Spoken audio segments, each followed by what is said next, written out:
J'ai pour habitude d'entendre dans mon entourage, je suis la Josette de ma famille. C'est devenu récurrent de voir une personne, dès qu'elle passe par une difficulté ou lorsqu'elle fait face à quelques oppositions, elle trouve qu'elle est la Josette de sa famille. Et cela me fait sourire. Certainement, c'est ce qui fera l'objet dans la suite de cette vidéo. Je vais lister quelques leçons qu'on doit tous tirer à travers la vie de Joseph pour aider toutes celles qui s'identifient en lui. Il y a plusieurs leçons que l'on peut tirer de la vie de Joseph dans la Bible. Voici quelques-unes d'entre elles accompagnées de versets bibliques. Oui, on parle avec Paul ici. La première leçon qu'on doit tirer de la vie de Joseph, il s'agit d'avoir foi et confiance en Dieu. Joseph a fait confiance en Dieu malgré la difficulté qu'il a traversée.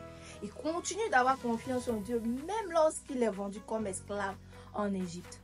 On n'a pas entendu dans le récit à quelque part là-bas, Seigneur, où es-tu? M'as-tu abandonné? Je ne te sers plus. Tu n'es plus mon Dieu. Il y a tellement d'exemples que toi et moi, souvent, on a l'habitude de répéter. Alors, pour toi, Élie, qui t'identifie en Joseph, est-ce que tu veilles sur ta relation avec ton Créateur? Est-ce que ta foi est toujours ébranlable?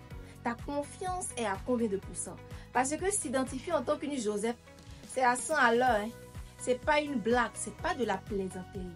La seconde leçon que j'aimerais partager avec toi, chère Élie, il s'agit de la persévérance et la patience. On va se dire la vérité. Joseph a fait preuve de beaucoup de patience et de persévérance. Dans les épreuves qu'il a traversées, il a continué et est resté fidèle à Dieu. Il a gardé espoir. Combien d'entre nous, mes belles, pouvons avoir ce cœur-là? On se dit, Joseph, mais est-ce que face aux épreuves, nous pouvons toujours rester dignes et être ferventes? De continuer toujours de persévérer, de pouvoir garder la tête haute et de dire cette épreuve n'est pas éternelle dans ma vie. Ou bien on change de camp en même temps, on devient Joséphine. Point d'interrogation. Lorsque tu te trouves au plus bas dans les situations complexes, Dieu dans son amour pour toi ne te laissera pas comme ça. C'est ce que tu dois te mettre à l'esprit. Lorsque Joseph était dans la misère, dans la prison, même étant en prison, Dieu l'a établi chef des prisonniers. C'est pour dire il y a les uns et les autres. C'est la mentalité d'une élite pour toutes celles qui se disent Joseph, pour toutes celles qui s'identifient en tant qu'une Joseph de leur famille. On peut être tous dans la même situation, mais de la manière pour on va sortir, tu vas te demander, mais est-ce qu'on est vraiment dans la même situation? Tellement que je vais briller, mon thé va sortir, je serai en pleine forme et plus belle qu'auparavant. Le goût de ça! Ça, c'est le mot des Camerounaises. Hein? Ah bon, d'accord. Je sais que la troisième leçon qui vient là, mes élèves vont pas aimer ça. Mais il a dit ça quand même. La troisième leçon qu'il faut retenir, il faut tirer de la vie de Joseph, il s'agit du pardon et de la réconciliation. Oui, oui. Tu vois, tous ceux qui te font du mal actuellement, tous ceux qui t'injurent, qui t'humilient, est-ce que tu vois bien de qui je parle? C'est à ceux-là que tu dois pardonner. N'est pas Joseph qui le veut, hein, mais qui le peut, maman. Est-ce que tu vois, tu connais le cœur de ça?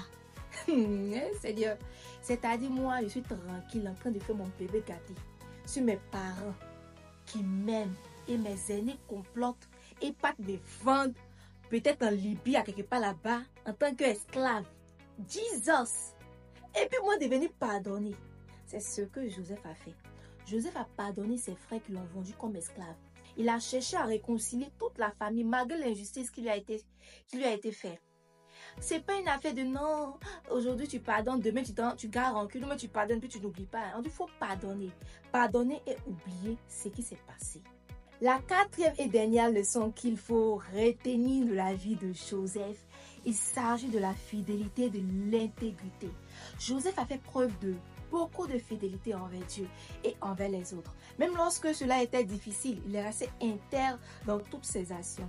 C'est pas parce qu'il n'a pas eu l'occasion, mais il a eu bel et bien l'occasion de sortir même avec la femme de Pharaon. Combien d'entre nous, lorsque peut-être le mari de ta patronne vient il te fait les avances.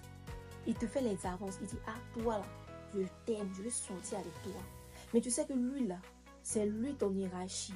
Si tu as dit non, c'est que tu as dit non à ton évolution dans l'entreprise. Tu as dit non à ta prime. Tu as dit non à une augmentation. Combien sont celles d'entre nous qui resteront intègres? Combien? Est-ce que tu continueras à rester droite? C'est la question qu'il faut te poser. Tu tournes pas de temps en temps à gauche pour te distraire un peu. Tu ne trahis pas peut-être un collègue pour essayer de t'en sortir. Tu ne mens pas sur ta soeur ou même sur ton frère pour avoir de la crédibilité aux yeux des gens. Tu es toujours fidèle dans les actions vis-à-vis de Dieu, envers tes connaissances, amis et parents. C'est ces questions-là qu'il faut se poser avant de pouvoir proclamer aux yeux du monde que je suis la Joseph de ma famille. Parce que une Joseph, ou disons un Joseph, c'est celui-là qui est fidèle et intègre dans les voies de son Seigneur. Si tu as décidé de marcher bien, Athéa, il faut continuer à bien marcher. Mais ne commence pas et puis arrive au milieu là-bas, tu vas désister.